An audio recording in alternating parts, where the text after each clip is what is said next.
অপঘাত।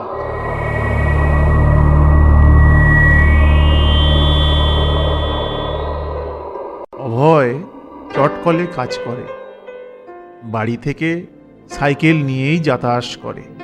একদিন কারখানার গেটের সামনে দেখল একটা মাঝবয়সী লোক ভিক্ষা করছে। উস্কো খুস্কো চুল, ময়লা চাদর গায়ে, কাঁধে একটা ব্যাগ, হাতে একটা কাগজ দেখিয়ে সবাইয়ের কাছে ভিক্ষা চাইছে।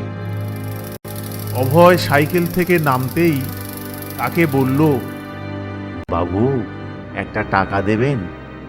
মেয়েটার বড় অসুখ, ওষুধ কিনবো। অভয় কিছু বলল না, কারখানার ভিতরে চলে গেল।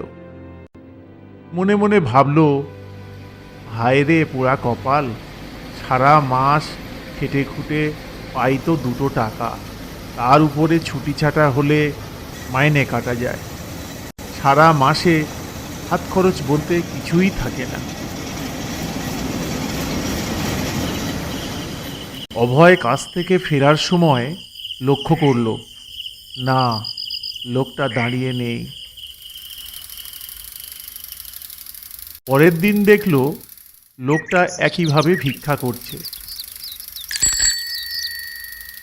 অভয় কাছে গিয়ে বলল, আমার কাছে টাকা তো নেই, তবে আমার খাবারটা নাও। লোকটা এবার মৃদু হেসে বলল, না বাবু, থাক, তোমাকে কিছু দিতে হবে না। তুমি যে এই খাবার কথা বললে, এটা শুনে খুব ভালো লাগলো। মেয়েটার জন্যে মনটা দুঃখে ভরে আছে। ও ছাড়া আমার আর কেউ নেই। টাকার জোগাড় না হলে ওকে হয়তো আর বাঁচাতেই পারবো না। চারিদিক কাঁপিয়ে চটকলের ভোঁ বেজে উঠল। অভয় চমকে উঠে বলল, আমি যাই, কাজের সময় হয়ে গেছে। লোকটা হাত তুলে বলল, ঠিক আছে, তুমি যাও, ভগবান তোমার মঙ্গল করবেন। পরের দিন কাজে এসে অভয় লোকটাকে আর দেখতে পেল না। সাইকেল থেকে নেমে ঘাড় ঘুরিয়ে আশেপাশে দেখতে না পেয়ে সে গেটের মধ্যে চলে গেল। রাতে কারখানা থেকে বেরিয়ে দেখল প্রবল বৃষ্টি শুরু হয়েছে। অভয় ছাতা হাতে নিয়ে দাঁড়িয়ে রইল। বৃষ্টি যখন একটু কমলো তখন অনেক রাত হয়ে গেছে। সাইকেলটা নিতে গিয়ে দেখল চাকাতে হাওয়া নেই। এই খেয়েছে, এই রাস্তাটা হেঁটে ফিরতে হবে, কি আর করা যাবে বলে ছাতাটা খাটিয়ে এক হাতে ছাতা আরেক হাতে সাইকেল ধরে হাঁটতে শুরু করলো। বাইরে আসতেই ঠান্ডা হাওয়াতে অভয়ের শরীর আড়ষ্ট হয়ে গেল। ওরে বাবারে, কি ঠান্ডা! একে তো শীতকাল, তার উপরে বৃষ্টি, তার উপরে সাইকেল পাংচার, আর কি কি বাকি আছে কে জানে। হে প্রভু, তুমি দেখো, এই ছোট্ট প্রাণটা নিয়ে যেন বেঁচে বাড়ি ফিরতে পারি। রাস্তা শুনশান, টিপটিপ করে বৃষ্টি হচ্ছে। রাস্তায় একটা কুকুর বিড়ালও নেই। হেঁটে যেতে হবে বলে অভয় শর্টকাট রাস্তাটাই ধরল।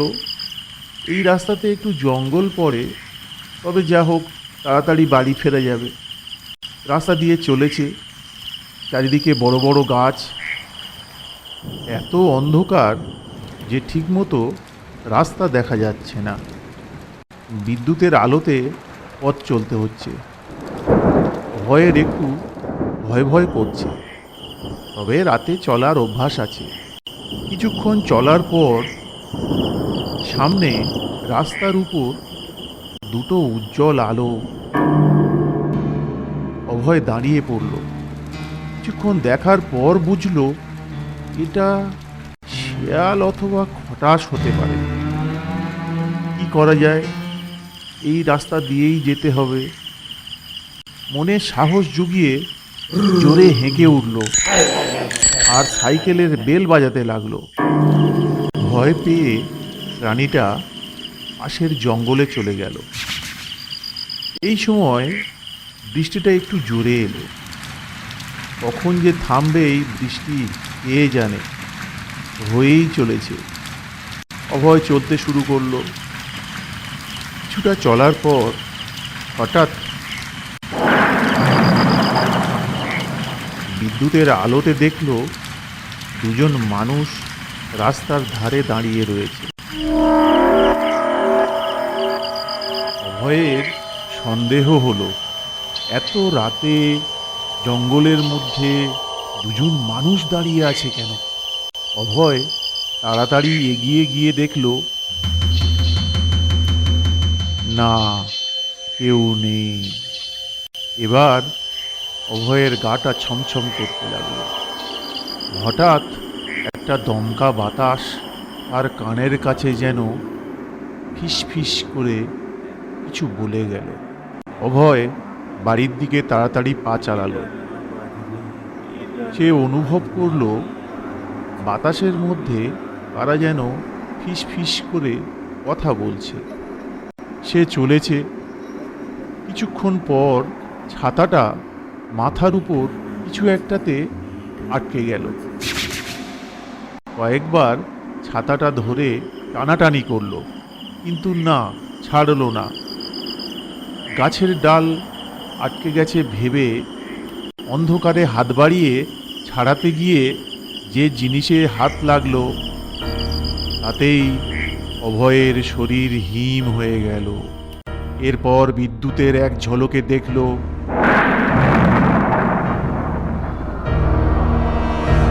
গাছ থেকে ঝুলছে একটা মানুষ। অভয় সাইকেল নিয়ে রাস্তার উপরে ছিটকে পড়ল। এরপর হামাগুড়ি দিয়ে কোনো রকমে উঠে বাবা গো মা গো বলে গ্রামের দিকে ছুটল। কিছুক্ষণ পর লাঠি, সড়কি, হ্যারিকেন, মশাল নিয়ে কয়েকজন লোক অভয়ের সাথে সেখানে এলো। আলো উঁচিয়ে দেখল একজন লোক গলায় দড়ি দিয়ে ঝুলছে। অভয় দেখল এ সেই লোকটা যে কয়েকদিন ভিক্ষা করছিল কারখানার গেটের কাছে। গ্রামবাসীদের মধ্যে একজন বলল, আরে এ তো দুলেপাড়ার যতীন দুলে। এর মেয়েটা হাসপাতালে ছিল, আজ সকালেই মারা গেছে। আহারে বেচারা, সেই দুঃখে আত্মহত্যা করেছে। অভয় অনুভব করল ভিখারির সেই কথাগুলো তার কানের চারপাশে ঘুরে বেড়াচ্ছে।